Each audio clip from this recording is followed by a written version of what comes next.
The drama falls apart. Claire gathers evidence to expose Audra's dark conspiracy.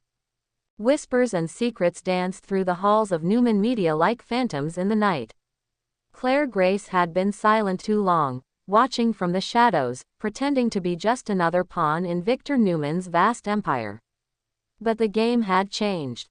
And the Queen, Audra Charles, had made one fatal mistake. Claire knew something was off. From the moment Audra sauntered into Victor's office with her usual smirk and smug confidence, Claire felt the chill in the air.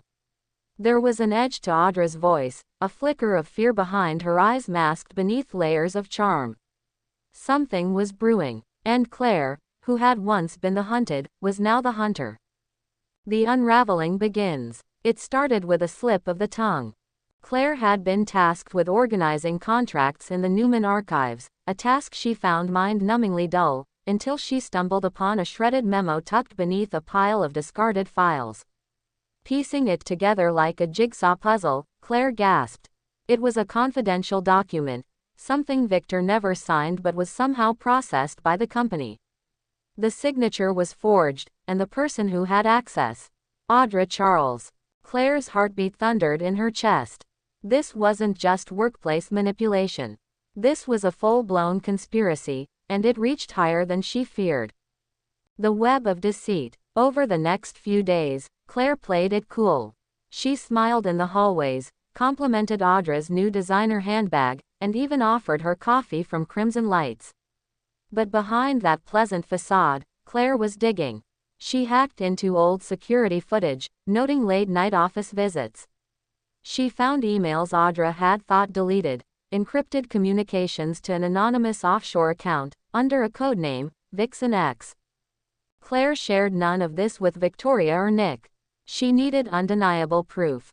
Something that could expose Audra for who she really was, a master manipulator with an agenda that could bring Newman Enterprises to its knees. Unexpected allies. As she continued her investigation, Claire turned to someone she never thought she'd trust, Adam Newman. He raised an eyebrow when she approached him. "You really expect me to help you bring down Audra?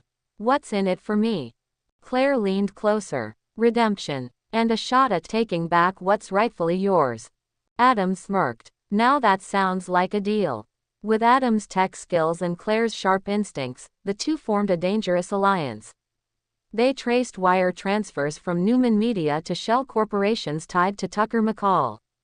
The dots were connecting fast, and they painted a damning picture. Audra wasn't working alone. She was the puppet, and Tucker was holding the strings. Claire's risky play. Knowing that time was running out before Audra caught on, Claire made a bold move. She scheduled a meeting with Nikki Newman under the pretense of discussing a PR initiative. Once in Nikki's office, Claire laid it all out.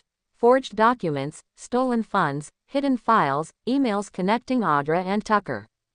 Nikki's eyes narrowed. This could destroy the company.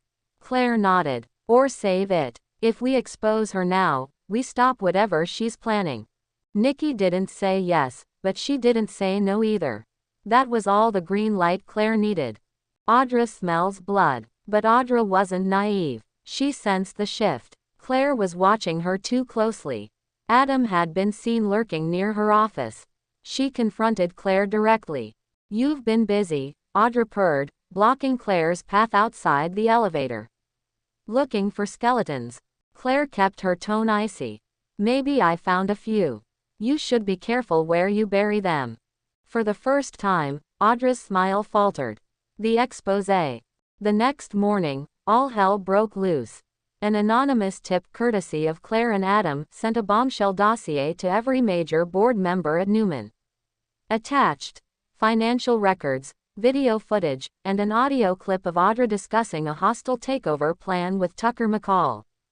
Victor stormed into the boardroom, the dossier in hand, his face thunderous.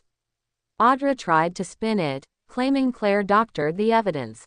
But Victor had already had his team verify the files. It was real. All of it. "You betrayed me," Victor growled. Audra's silence was deafening. The aftermath. Security escorted Audra out of the building. Tucker, sensing the walls closing in, vanished, rumors placing him in Dubai. Claire stood by the window of the Newman Tower, watching the city breathe below. It was over. For now. Victoria approached, placing a hand on Claire's shoulder. You didn't just save this company, she said softly. You saved this family. Claire gave a small, bittersweet smile. Let's just hope it stays that way. Epilogue. A warning in the wind. Though the storm had passed, Claire knew one thing for certain. In Genoa City, drama never sleeps. As the whispers died down, she glanced at a final email that arrived with no sender. Just one sentence. Vengeance never dies. Vixen X. Claire's eyes narrowed. The drama may have fallen apart, but the war was just beginning. End of episode. Stay tuned for more explosive Young and the Restless spoilers as the truth keeps unfolding in Genoa City.